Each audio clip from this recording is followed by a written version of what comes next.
Guys, what would you do if you could stop time at will?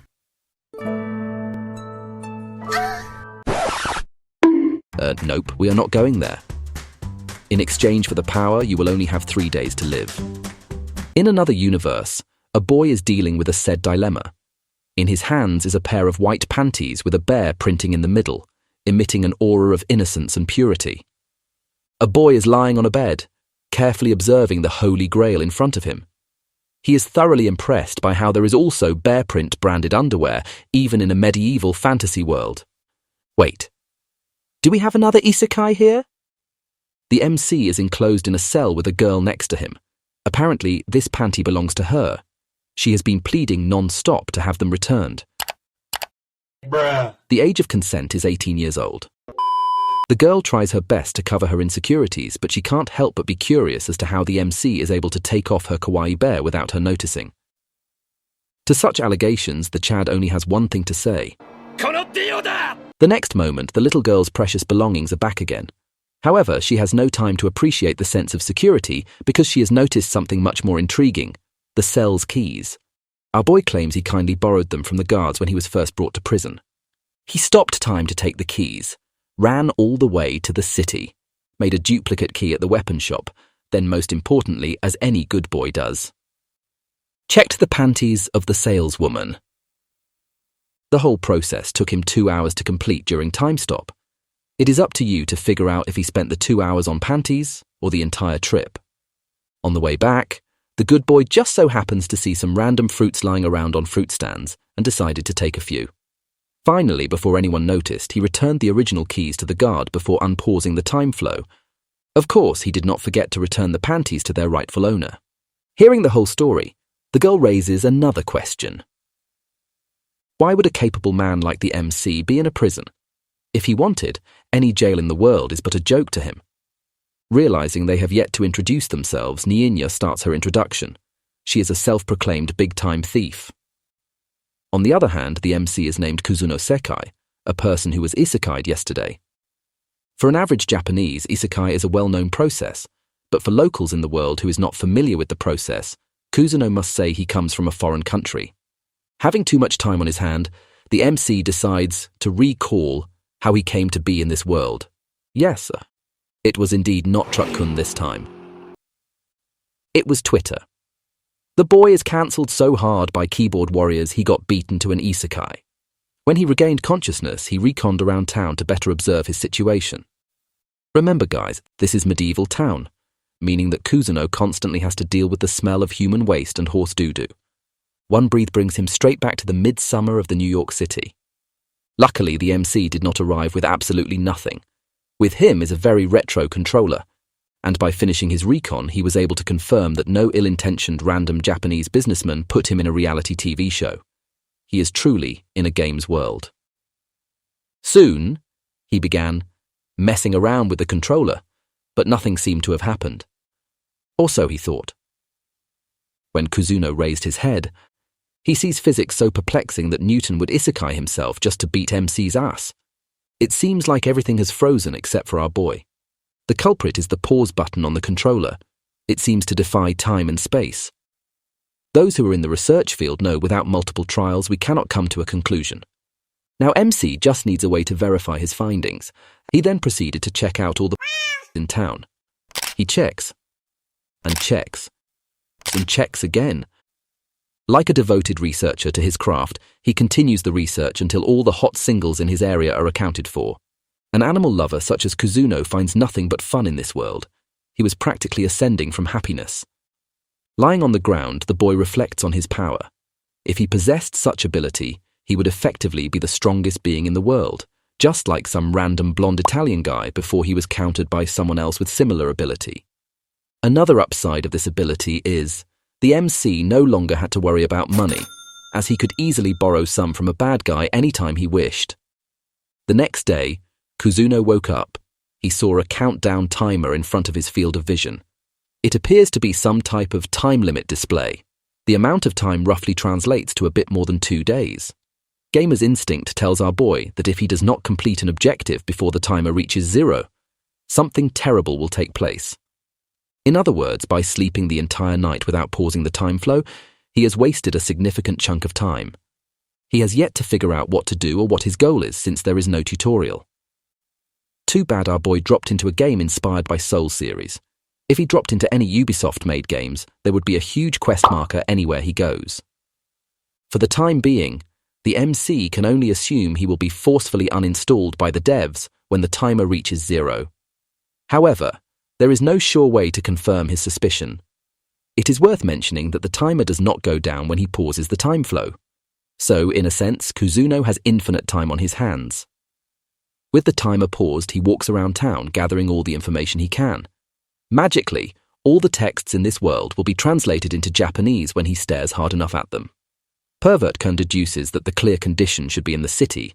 He just has to figure out where a stage boss is most likely to appear. This is when he wanders to the weapon shop. He enters. Politely buys a two-handed sword at 100% discount. Pays respect to the salesgirl's panties and leaves without elaborating. The MC walks outside of the city. He thinks he should practice his swordsmanship before taking on the stage boss. As he is wondering where he can find some small fries for easy XP, his eyes lock onto some targets. In front of him, a poor man is being impaled by a cosplay goblin. The goblin finishes the man off, turns his head and notices Kuzuno. Too bad for him, the MC stops time and slowly walks in front of the goblin. With one slash, he pays respect to Mami Senpai. As he unpauses the time, other goblins notice the commotion and surround Kuzuno. They slowly creeps up on him and forms a circle around the MC. No matter how skilled you are, you cannot defeat a cheater. This rule is proven again as Kuzuno uses the same trick to kill the remaining goblins in one whirlwind slash.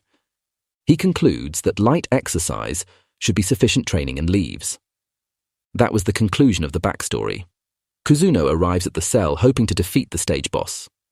Apparently, all the prisoners on the death row are placed in a battlefield for amusement purposes. If someone is able to win in the battle, their sins are forgiven.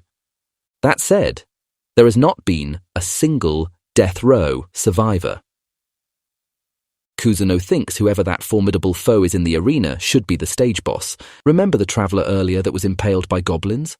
The MC claims to be the one who did the deeds and purposely got caught, so he may be sentenced to the battlefield later. Now he is just killing time, waiting to be sent away. Speaking of the devil, a guard arrives to take Kuzuno away. Meanwhile, Niinya is still not convinced that her neighbour can escape the duel unscathed. She once again confirms his intention as he leaves, only receiving the very same firm response. It is a pity that Niinya does not get to see the great scene our boy is about to cause, but it seems like the peanut brain of our pervert-kun forgot about something. As the fastest man alive, no one will be able to see what he did, even if Niinya is there. Unbeknownst to the MC, the thief girl finally does some thieving and steals the cellar key from him, securing a way out of the cell as well. She will witness for herself whether our boy is full of jack or is the real deal. After a long walk in the darkness through the corridor heading to the arena, Kuzuno is blinded with a beam of light. He finds himself in the middle of a structure resembling the Coliseum. All the seats on the side are filled with people too bored to do anything else. In the VIP seats are the king and princess of this country. The princess is a named character called Alicia. I do not have a good feeling about this, as a named character would most likely receive this type of treatment from Kuzuno. With time paused, our boy flips open Alicia's dress and pulls down her tights with one smooth motion. At this moment, he saw the origin of life. Before him was the most beautiful he has ever laid his eyes on. Even Peter will be envious of him. On the bright side, we can say that the MC of this story is not some shallow guy that makes a move on a girl because of her appearance. A gentleman like the MC cares what's hidden beneath the appearance of a girl. Giving credit with credit is due. The MC sure has mind of steel, because if I have this ability, I would... Having fulfilled his urges, the MC jumps back down to the arena and resumes the time as if nothing has happened. Just now, with one glance of the royal, Kuzuno falls in love with the princess. His incentive to clear the game is through the roof if it means that he can get together with Princess Alicia. At this time, the commentator of the arena interrupts MC's train of thoughts and introduces the death row executioner. Hundreds of prisoners have felled in front of the demon, the worst monster known to men. Lo and behold, some random Lovecraftian This creature as big as your mama startles the MC a bit. Meanwhile, Nina has escaped the prison and is now observing the MC from the audience's seat. Kuzuno hits the pause button. He does so just in time as a large amount of suspicious white liquid was ejaculated in front of his face. Kuzuno walks aside, unpauses the game to observe the effect of said liquid. The kuma came so hard that he destroyed a whole wall. There is even collateral damage among the audiences. Evidently, the liquid is corrosive. It may cause severe chemical damage upon skin contact. Having seen enough tricks, our boy pauses the timer once again, preparing to finish the kuma. The attack was super useless.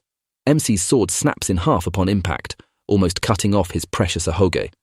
This sandworm has very tough skin, harder than anything the MC has seen before. Kuzuno calls for a strategic retreat and goes on an adventure to find the best sword in the city. If MC simply wants to find something hard, he can just use my sword when I see Princess Alicia. 3 days later. Kuzuno returns with a named sword. This item has the highest attack power, reaching 200, giving MC the highest chance of defeating the monster.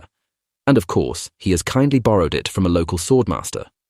Once again, Kuzuno puts all his strength into one mighty swing, hoping to end the enemy with one clean swoop. Disappointingly, the sword bounces, leaving hardly any damage done to the worm. It seems like the problem is not with the sword. At this moment, our boy realizes he is simply underleveled. With time still paused, Kuzuno worked out for 275 days straight, reaching the physique of a gigachad. Hopefully now, he has enough strength stat to finish the sandworm. Before unpausing the time, MC cuts off any excess hair. Standing in front of the immovable object, he cannot help but feel a sense of bonding between him and the worm. The being was there during his harshest time, accompanying the MC when he is lonely, shelters him from the sun, and even functions as his best play buddy occasionally. Sadly, all parties must end, and today is the day to say farewell. During the 200+ days, Kuzuno is able to understand the construction of the worm's body, knowing where the hardest muscle fibers are and how they are layered. Without such knowledge, not even a swordmaster can defeat this creature. Now that Kuzuno understands the weak spot of the worm, he is finally able to strike it down. The next time he unpauses time, the worm is already defeated. To everyone except the MC, the worm is dead in an instant, leaving all the audience in shock. Rounds and rounds of cheers and applause arise from the audience as our boy sheathes a sword that is not even his. It took him more than half a year to accomplish this amazing feat. On the side, the little thief is filled with amazement now that she confirms MC's ability to be real. Remember guys, the age of consent.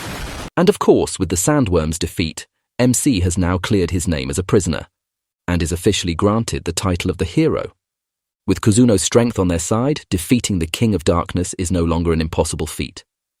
During the celebratory moment, Kuzuno notices something out of the ordinary. The countdown timer did not disappear, even thought he has just defeated the stage boss. This means he effectively still only has 2 days left to live. A man with the most powerful ability in the world, arguably with infinite time in hand, is now stunned, unable to take even one step. Kuzuno does not know his next move or his ultimate objective. As of the making of this video, the manga has 48 chapters. This video covers chapter 1. Also, we upload weekly. So if you liked this video, please leave a like and subscribe. Thank you for watching until the end.